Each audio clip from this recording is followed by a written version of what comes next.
Tim hukum Ganjar Mahfud meminta Mahkamah Konstitusi agar menghadirkan Kapolri Jenderal Listio Sigit Prabowo di dalam persidangan sengketa hasil Pilpres 2024. Ketua Tim hukum Ganjar Mahfud, Todung Mulya Lubis menilai keterangan Kapolri dalam persidangan sangat penting guna mengungkap ada tidaknya keterlibatan instrumen kepolisian dalam proses pemilu 2024. Kami sudah melayangkan surat ke MKA ya, bahwa di samping 4 menteri yang akan dihadirkan, plus dari DKPP yang akan dihadirkan. Kami juga akan minta pada Ketua Majelis untuk menghadirkan Kapolri ya pada sidang berikutnya. Ya, pemirsa, sidang lanjutan sengketa Pilpres 2024 kembali digelar Selasa ini dengan agenda mendengarkan keterangan saksi dan saksi ahli dari pihak paslon 03. Dugaan pemanfaatan bansos untuk menggelembungkan suara diangkat lagi. Dan kacaunya, Sirekap juga disinggung. Dan saat ini pemirsa sudah bergabung bersama dengan kami saat ini Vincentius selaku dari TPN, kuasa hukum TPN Ganjar Mahfud. Dan kemudian kita juga ada Nikolai dari tim pembela hukum Prabowo Gibran dan juga Prof. Juanda selaku pakar hukum tata negara. Selamat malam semuanya. Selamat malam. Selamat malam Mbak Anggi. Bagaimana kabarnya Bang Vincent dulu deh, gimana Bang Vincent kabarnya setelah menjalani proses persidangan MK sudah berjalan hampir 1 minggu ya? Betul ya, kita tetap dalam keadaan sehat dan tetap semangat untuk memperjuangkan keadilan dan kebenaran di Republik ini. Ya, Bang Vincent, tadi kami sempat menyimak bahwa Pak Todung sempat meminta agar MK menghadirkan Kapolri selain Presiden dan juga keempat menterinya. Bisa dijelaskan kepada kami untuk apa urgensinya, Bang? Ya, pertama tentu kami melalui Prof. Todung Mulya Lubis tadi dalam persidangan mengapresiasi dan terima kasih. Bukan ya, tapi memang Mahkamah menganggap perlu 4 menteri dihadirkan dalam persidangan. Tentu ini menjadi satu angin segar bagi kita semua, bukan hanya kepada paslon 03, tetapi kepada semua warga negara Indonesia untuk mengetahui secara terang dan jelas yang berkaitan dengan adanya politisasi bansos, politisasi kebijakan di dalam Pilpres di 2024. Nah, melihat dari itu, sehingga kami dari kuasa hukum Ganjar Mahfud mengusulkan, bukan meminta ya, tapi mengusulkan kepada Majelis Hakim Mahkamah Konstitusi untuk mempertimbangkan menghadirkan Kapolri. Sebagaimana yang kita ketahui bersama, tentu banyak bukan hanya sekedar isu, tetapi banyak bukti juga yang kami dapatkan adanya dugaan keterlibatan aparat. Sehingga sangat penting bagi kita semua untuk mengetahui secara terang dan jelas supaya persoalan intervensi kekuasaan ini bisa didudukkan di dalam persidangan yang mulia di Mahkamah Konstitusi ini, dan sehingga Mahkamah Konstitusi bisa lebih jernih ya untuk mempertimbangkan dan memutus untuk mengabulkan permohonan PHPU kami. Itu poin sebetulnya kenapa kemudian kami mengusulkan. Tentu semua itu menjadi kewenangan dari Mahkamah Konstitusi, tapi pada prinsipnya bahwa dengan dihadirkan 4 menteri ini saja bagi kami sudah memberikan pertanda baik bahwa Mahkamah Konstitusi menunjukkan kewibawaannya dan untuk memeriksa 4 menteri di persidangan nanti. Oke, kalau dari tim Ganjar Mahfud meminta agar Kapolri dipanggil. Ada tanggapan dari Bang Nikolai, karena kalau dari tim pembela Prabowo Gibran minta dipanggilkan Kepala BIN oleh MK. Ini seperti adu panggil-memanggil saksi. Silakan Bang Nikolai. Ya, itu sah-sah saja permintaan-permintaan itu. Dan kami berpandangan bahwa dengan Mahkamah Konstitusi atau Majelis Hakim Mahkamah Konstitusi mengambil alih atau mengambil inisiatif untuk memanggil para menteri, yang awalnya dimohonkan oleh 01 maupun 02 yang mendukung, ya kami terbuka, kami senang-senang saja. Dan justru itu nanti akan makin terbuka, apa yang didalilkan dalam permohonan-permohonannya itu akan makin terbuka. Apakah itu benar atau tidak, ya kami welcome, kami dengan senang hati kami menyambut itu. Dan mengenai rencana pemanggilan Kapolri, ya ini relevansinya apa? Kalau dikatakan ada oknum-oknum, ada aparat yang terlibat. Tadi dalam sidang itu saya sempat menanyakan juga, siapa aparatnya, namanya siapa, dari mana. Tapi tidak bisa dijelaskan, saksi yang menjelaskan itu, yang menerangkan itu. Ya kami, ya santai aja. Kalau memang memanggil Kapolri, kalau memang MK atau Majelis Hakim MK mau mengambil alih dan mengambil inisiatif untuk memanggil Kapolri, ya kami juga minta panggil Kepala BIN. Karena BIN di sini juga kita kan lihat yang mengetahui segala kejadian, segala peristiwa yang dari awal sampai akhir, tentunya itu intelijen. Karena intelijen itu kan dia ada analisa-analisa intelijennya, ada perakiraan-perakiraannya, ada pemantauan awal dan sebagainya. Ya kami mengajukan itu, kalau majelis hakim menerima dan mengambil alih atau mengambil inisiatif untuk itu, ya lebih bagus supaya sidang ini terbuka. Nah, adapun memang apa yang dikatakan oleh beberapa teman, beberapa rekan sejawat, bahwa itu untuk menjelaskan tentang dalil-dalil yang mereka sebutkan di permohonan itu, ya itu sah-sah saja. Namanya juga pengacara, namanya juga kuasa hukum, kan harus berusaha untuk meyakinkan kliennya. Gitu. Sama dengan kami juga meyakinkan klien kami.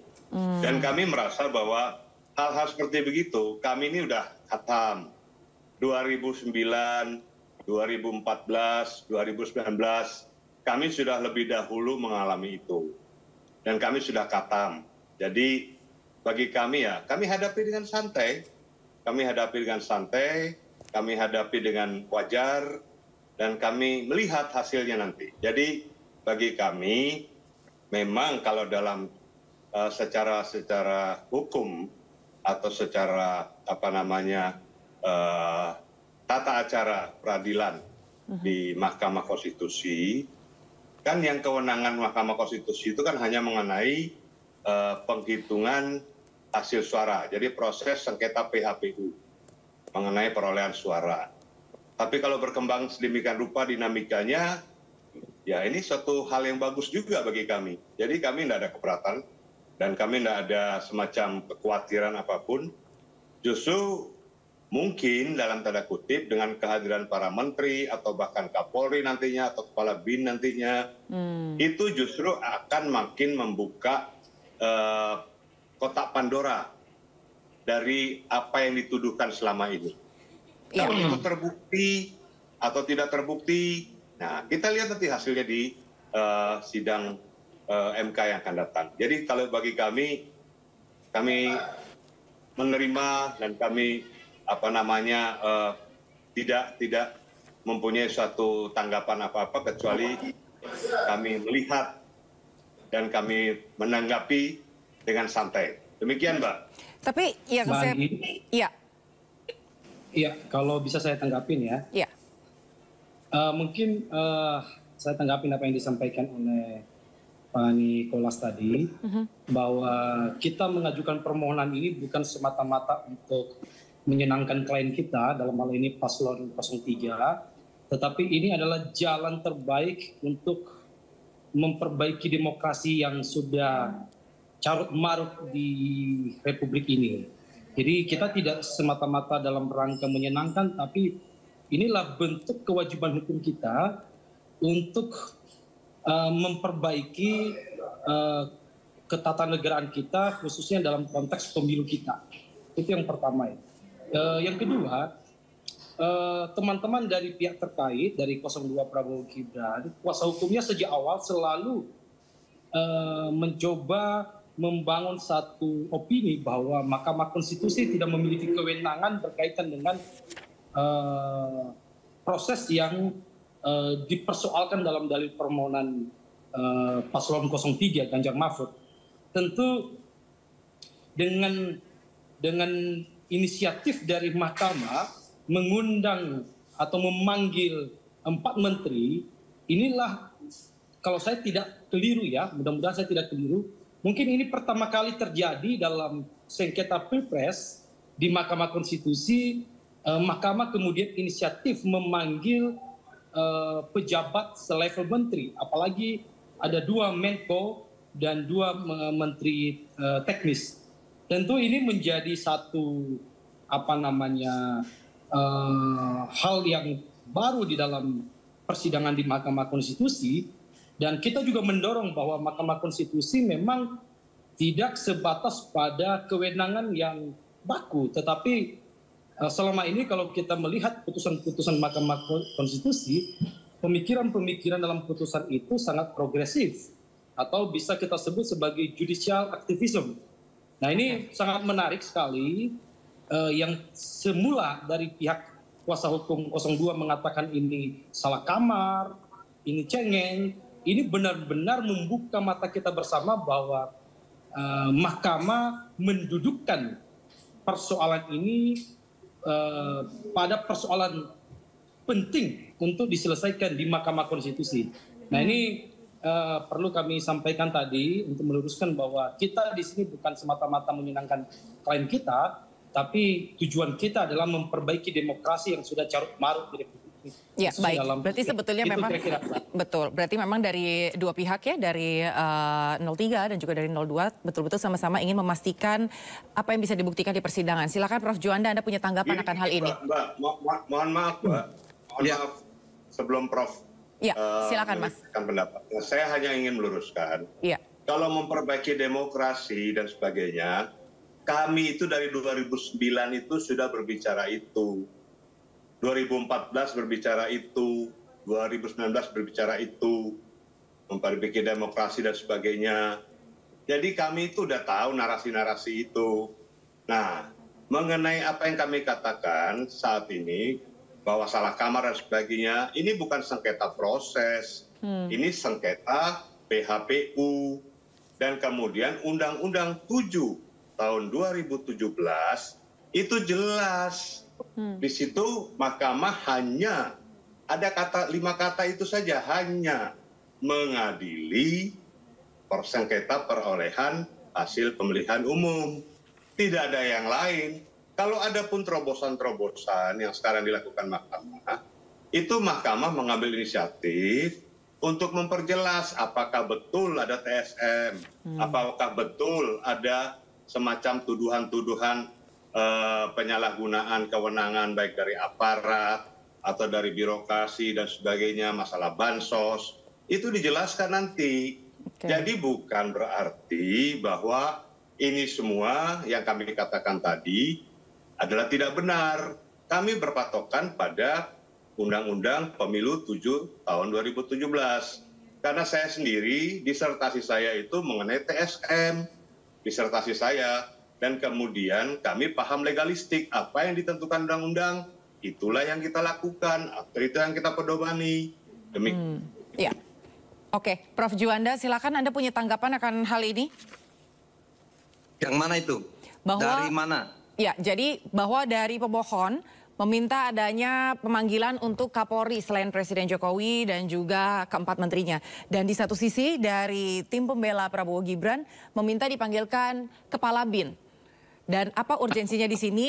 Bahwa keduanya memiliki, kedua pihak maksud kami ini memiliki argumentasi bahwa silakan untuk membuktikan di persidangan karena dianggap bahwa Kapolri bisakah menjelaskan bahwa memang tidak adanya intervensi ataupun juga intimidasi dan lain sebagainya, dan kemudian juga apakah Kepala BIN yang seharusnya sudah tahu bagaimana pemetaan dari awal memang bisa dipastikan tidak ada intervensi dan lain sebagainya. Tanggapan dari Prof. Juanda sendiri atas pemanggilan Kapolri, permintaan untuk dipanggil Kapolri dan juga Kepala BIN sendiri bagaimana, Prof?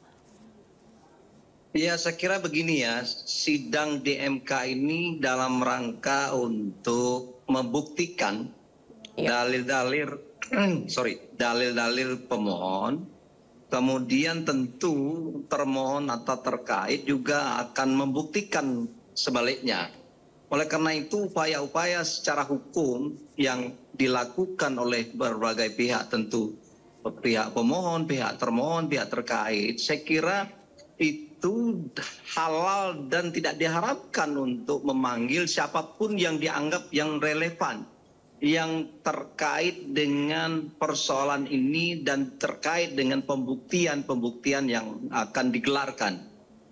Terus terang ya, ini sebenarnya bagi orang hukum tidak ada hal yang luar biasa, tetapi dalam konteks ini sebenarnya adalah bagaimana tim hukum 01, 03, termohon 02 tentu dia mencari bagaimana argumentasi hukum dan pembuktian fakta-fakta yang ada, sehingga kalaupun misalnya dianggap BIN kemudian Kapolri itu adalah bisa memberikan keterangan untuk dalam rangka mencari dan mengungkapkan kebenaran dan keadilan, dan memang itu merupakan esensi dari hadirnya Mahkamah Konstitusi yang berkaitan dengan Pilpres. Tolong diingat sekali bahwa Mahkamah Konstitusi lahir dari gerakan reformasi yang saat sebelum adanya Mahkamah Konstitusi, apapun ya putusan, katakanlah dulu panitia pemilihan pemilu dan apa istilahnya, harus diterima oleh para pihak, walaupun itu kecewa atau dirugikan. Nah, hadirnya Mahkamah Konstitusi merupakan sebuah perangkat hukum dalam negara kita untuk mencari, menggali kebenaran secara material dalam konteks soal pemilu, termasuk dalam Pilpres. Saya kira itu adalah hal yang biasa dan sah-sah saja. Bahkan sebenarnya mungkin lebih luas lagi tadi disampaikan ada menteri. Nah, memang ya soal misalnya apakah dikabulkan oleh majelis hakim atau tidak, tentu majelis hakim juga tidak semua yang diajukan oleh para pihak itu dikabulkan untuk diwujudkan. Saya kira dalam rangka mencari kebenaran material dalam konteks kepemiluan kita, saya kira itu sah saja. Kemudian yang penting coba kita berpikir secara luas. Memang antara pemohon dan termohon itu kan tidak mungkin sama pendekatan dan kepentingannya, ya, sama-sama misalnya ingin mencari keadilan, memang ya, tapi pendekatan dan berangkatnya juga berbeda.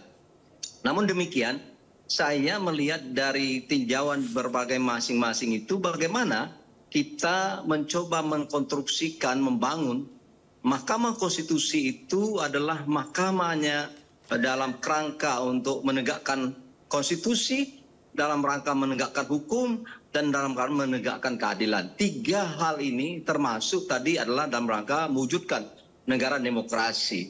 Nah, ketika ini dianggap ada azas-azas kepemiluan kita agak sedikit atau tidak sesuai dengan apa yang dilaksanakan oleh penyelenggara pemilu dalam hal ini KPU, maka wajar misalnya ketika hakim konstitusi itu melakukan terobosan-terobosan hukum. Saya setuju sebenarnya tidak berkutat di angka-angka atau kuantitatif, tetapi memang pernah putusan Mahkamah Konstitusi tahun 2004 soal Pilpres juga dalam kasus pertimbangan hukumnya Wiranto itu memang dijelaskan bahwa hadirnya Mahkamah Konstitusi tidak hanya sekedar numerik matematika, tetapi lebih untuk mencari keadilan. Nah, soal misalnya apakah ini adalah layak atau tidak layak soal diajukan masalah prosedur misalnya atau tidak, saya kira itu bukan soal. Yang penting bagaimana Hakim Konstitusi memberikan keadilan bagi bangsa dan rakyat Indonesia. Saya kira itu titik akhirnya nanti. Ya, bagaimana nantinya keputusan dan palu hakim akan kita dengar tanggal 22 April. Tapi ini tadi ada pernyataan yang menarik dan bagus juga memang dari Prof. Juanda bahwa memang kedua pihak harus bisa menerima hasilnya nanti. Bagaimana ruang untuk membuktikan dalam mencari kebenaran yang material ini memang sah-sah saja di persidangan. Dan katakanlah memang ada dua kemungkinan begitu ya, Bang Vincent dan juga Bang Nikolai. Katakanlah MK mengabulkan tuntutan dari pemohon dua yaitu dari tim kuasa hukum Ganjar Mahfud. Apakah tim pembela dari Prabowo Gibran siap menerima putusan itu yang dalam hal ini adalah akan ada lagi pemungutan suara ulang dan berdiskualifikasi paslon Anda.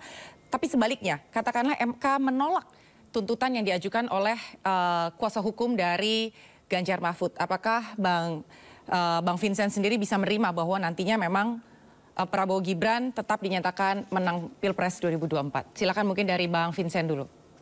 Ya, sebagai warga negara Indonesia yang baik dan taat hukum, tentu apapun nanti putusan Mahkamah Konstitusi kita menjunjung tinggi itu.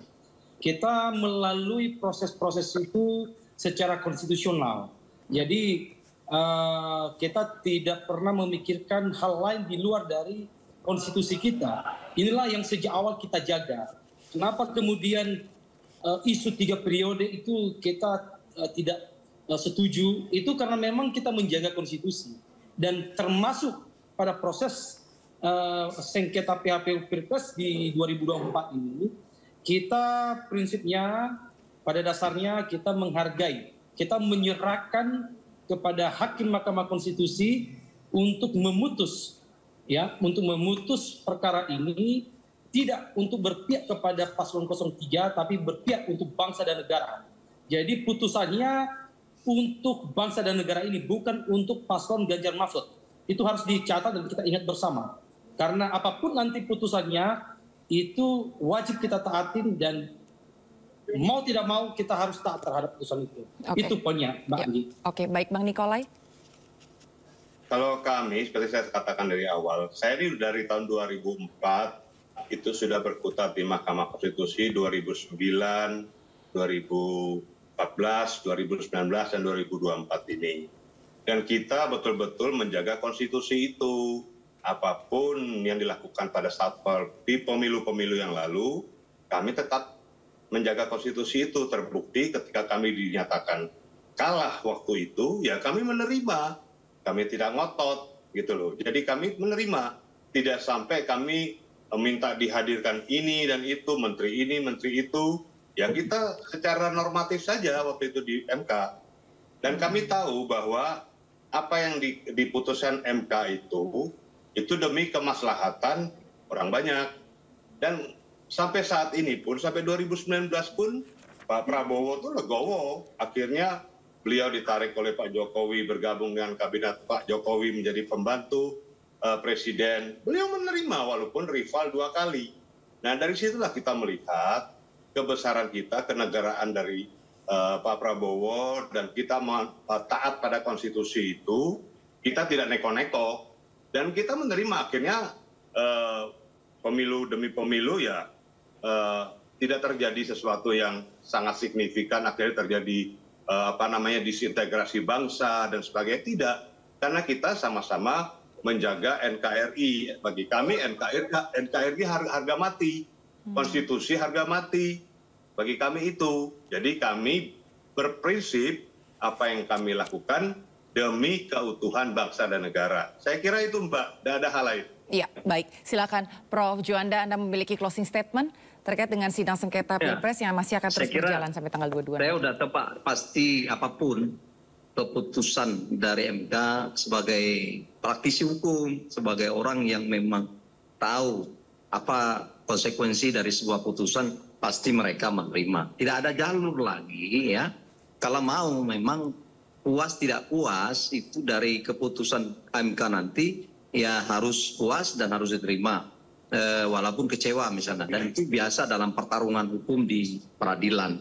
Yang jelas dari sini saya melihat banyak hikmah dan positifnya, sehingga memberi pelajaran kepada bangsa ini, pada rakyat kita, bahwa kalau memang ada sesuatu hal yang memang dianggap merugikan, maka jalur hukumlah yang paling tepat. Bukan jalur hukum jalanan di tengah-tengah seperti yang dulu ya. Jadi sebelum ada Mahkamah Konstitusi atau sebelum adanya konsep negara hukum kita proklamirkan. Tapi saya kira ini adalah kita dapat memetik pelajaran. Saya yakin tim hukum semuanya itu sangat tahu, dan tadi sudah kita dengar, dan akhirnya kembali kepada sebuah kerukunan dan persatuan bangsa yang paling esensial.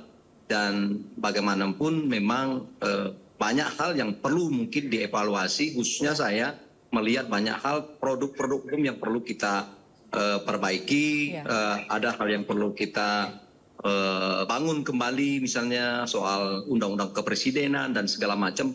Ya, saya kira adalah catatan-catatan kecil bagi saya sebagai akademisi dari praktek peradilan atau dari praktek pemilu saat sekarang. Tapi bagaimanapun nanti ya, pada saat nanti kita kembali normal dalam satu kerangka sebagai keluarga besar Merah Putih Indonesia. Saya kira itulah yang terbaik, dan sekarang kita lihat, kita kawal ya bagaimana pertarungan ini di Mahkamah Konstitusi. Bagaimanapun itu adalah yang paling tepat. Betul, betul. Dan memang saya juga percaya bahwa ini adalah jalur perjuangan yang memang sedang diperjuangkan oleh masing-masing pihak, dan sah-sah aja tadi kalau katanya Prof. Juanda. Tapi kembali lagi, jangan sampai nanti ini jadi memecah belah, tetap kerukunan yang harus dijaga, NKRI harga mati. Terima kasih untuk para narasumber yang sudah memberikan waktunya malam hari ini. Terima kasih untuk Bang Vincent, Bang Nikolai, dan juga Prof. Juanda. Selamat malam semuanya. Terima kasih, Mbak. Terima kasih.